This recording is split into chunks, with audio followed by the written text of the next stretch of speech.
My name is Royal Inserim with student ID 77330721, presenting the demo for the Leeds house price prediction algorithm. The algorithm is written in Python and implemented in the Anaconda Jupyter notebook.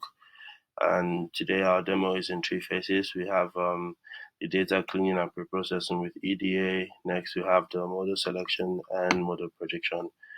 I'm going to dive straight into data cleaning with EDA first. Here we first import the necessary libraries that we need for analysis. Next, we import the data, which is a historical house price per transaction in Leeds from 1995 to 2015, a 20-year span. Then we call the data to visualize the structure of the data set that we already have. Then we check for null values in the data set. After checking for null values, we see that we have null values in some columns, and we drop those columns, and that has certain amount of null values. And the logic behind dropping these columns, first of all, is they're all location based, and the fact that we're predicting the prices of properties in Leeds in general means that first of all, we do not need these columns. They're redundant. Secondly, there are also columns with lots of null values, and we do not need to um, fill them up with dummy variables so as to prevent overfitting, which is what we're trying to prevent as well. And then we go into the day of transfer column, extracting the year and month. Then we clean the price column, converting it to all numerical values as well. Then we dive straight into EDA, plotting the distribution of the median price and percentage growth of house transaction per year from 1995 to 2015. And the distribution shows that the the house price per transaction um, has seen an upward trend over the past 20 years, historical data that we have. Then we see that the median, we also plot the distribution of the median price per property type over time. And this also shows that uh, the property types has also seen an upward trend as well, with the detached property type B being the most significant one, seeing a clean cut upward trend when compared to the other three property types. Next, we plot the volume of sales by property type in Leeds. And this pie chart shows that the property type F, which is for flats, has recorded a 12.9% volume of sales when compared to detached property type, which recorded a 16.3% volume of sales, and the terrace property type has recorded a 34.8% volume of sales, and also the semi-detached property type has recorded a 36% volume of sales. Next, we plot the distribution of the median price by property type in Leeds. And this shows the median price each property types has sold for. Um, the average price each property type has sold for, with the detached property recording the highest, the property type with the most sales. Yeah, and then we perform one hot encoding on the property type. Uh, so one hot encoding is a machine learning methodology which converts categorical variables to numerical variables, while also creating new features for each variable, and also mapping the individual numerical values. Then we perform label encoding on the rest of the data set that we have to convert them to all numerical values. And then we plot the price variation in Leeds, which also shows an upward trend in the price paid for each property. So in essence, over the past 20 years, there has been an upward trend growth in the price paid for property. So the properties has seen an upward growth. And then we check for skewness in the price, which shows that the distribution is right skewed. To resolve that, we check for outliers in the price column. And this candlestick shows that there are certain outliers in the price column. And to handle that, we initialize the outlier boundaries. Then we plot the distribution of the price without outliers, which shows that the outliers has been taken care of. Next, we visualize the correlation between the features that we have, and their correlation with the price. And here we can see that the year column has moderately positive correlation with the price, which indicates that as the year increases, the prices of the properties also do increase. Here we also see that property type D has also a moderately positive correlation with the price as well, which also implies that as the value of um, the property type D increases, right, the price also does increase as the year increases as well. And we can see that the property type T has a weak negative correlation with the price, which implies that as the value of the terraced property does increase, the price tends to decrease. And here we visualize the entire data set to show that it has been transformed, pre-processed, and cleaned, and ready for machine learning analysis and prediction. Next, we go into model selection.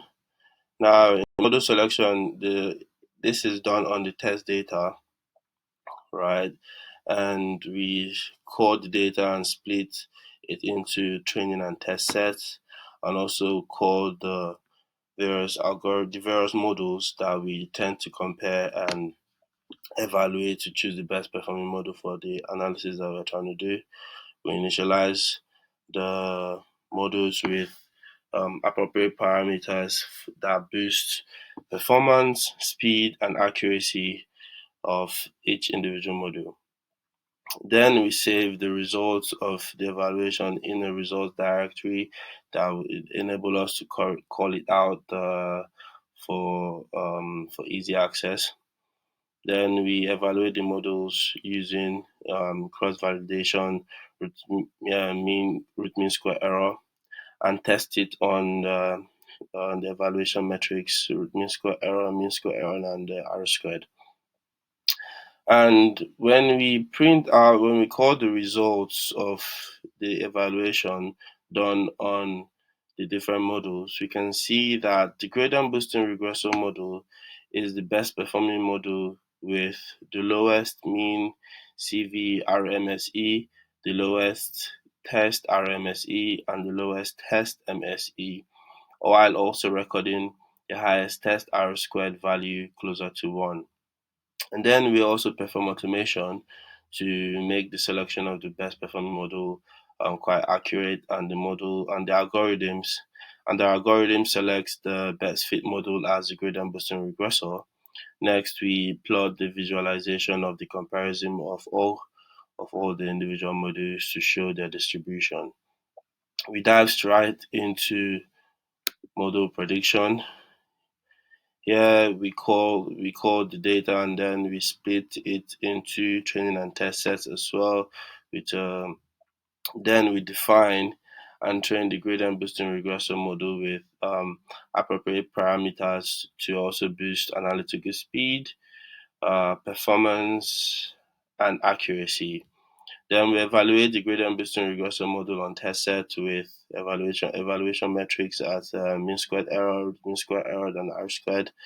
And the values provided show that the after evaluation, it shows that the gradient boosting regressor model is a good fit for the prediction analysis that we're trying to do, with low RMSE score and low MSE score, and recording also an R squared score of 0.622, which is a good fit and a good prediction, which shows that the gradient boosting regressor model accounts for 62% of the total, the general distribution of the housing value.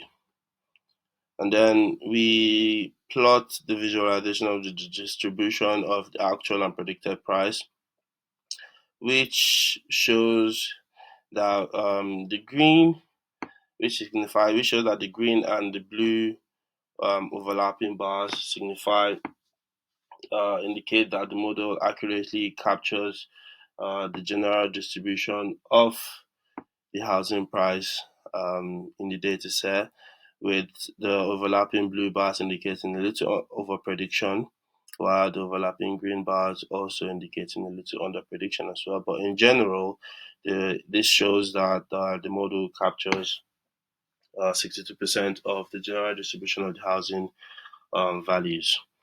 And then we plot the feature importance of visualizations as well. And then we dive straight into the model prediction. Right, so the algorithm has been run to this stage where it prompts the user to impute the its search or its prediction criteria based on the property type D, F, S, T, which signifies D for detached, F for flats, S for semi-detached, and T for terrace. So, right, we're going to predict the price for detached properties now. Let's put on D and run it. And the model predicts that detached properties can be estimatedly sold for £285,934 in Leeds.